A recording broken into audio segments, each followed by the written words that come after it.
How you doing? Doing all right, doing okay. Doing good. Y'all good? We're good. They're really private up here. They don't like filming or recording. Oh, for sure. You said you want to ask me a few questions? Yeah. Just as far as like your situation, what kind of got you coming out here? Are you from Oakland originally, or like, you know? I mean, I'm from Richmond, but I've been in Oakland the last like 4 years, 6 years. Just, I don't know, just with working and everything, I couldn't afford rent. Just bad luck. I had went through a lot of things, a divorce, lost my job, so things just got complicated.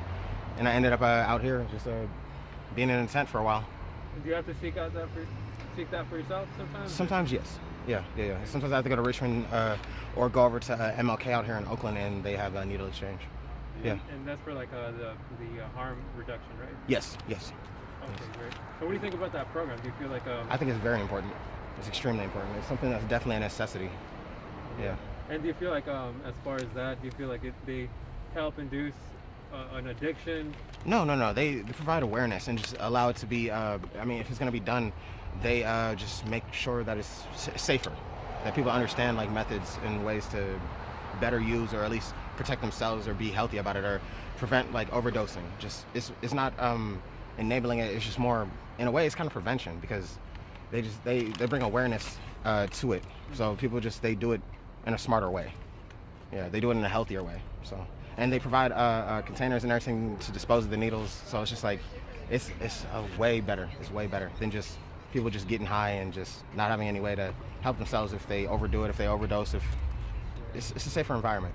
So how long have you been out here? 6 years. 6 years. Yeah, so, and have they provided like COVID relief as far as like getting you in a hotel?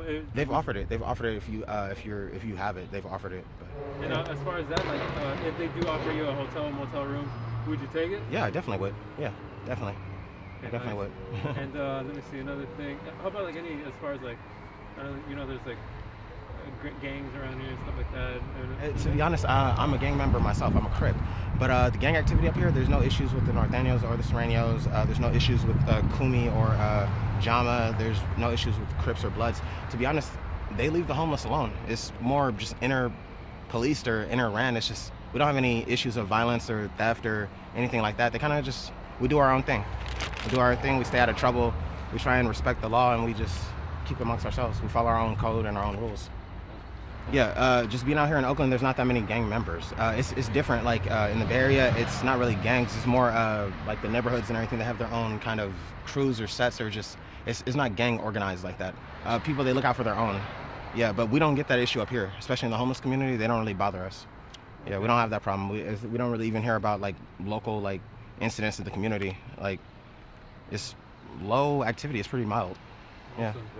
And as far as like, cause some of these residents, right, like the ones that live up here, they said they've noticed like, there's supposedly shootings and stuff that's happening in this motel.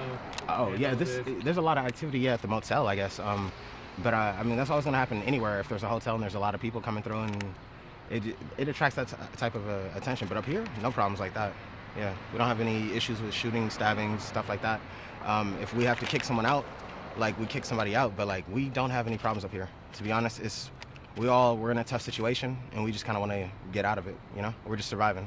So if you had to tell a teenager in regards to what you've gone through, what would you tell them?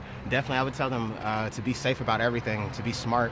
Definitely trust your family, save your money, keep your job. Like, that's the best advice I can say, is just save your money, work hard, stay out of trouble. Like, invest wisely, don't spend it on frivolous things. That's where I fucked up. I had too many bills, too many credit cards, car payment. Everything just hit me all at once. So, yeah. All I would say is just, if you end up homeless, just avoid the fires, avoid the drugs. If you got to live in a tent, you got to remember it's not a house. You ain't got a lock and a key, not really. So, yeah. But to be honest, everyone, we respect each other. It's a good community. Have you yourself fallen into like drugs at all? I've had involvement with it, but I've been to NA, I've been to AA.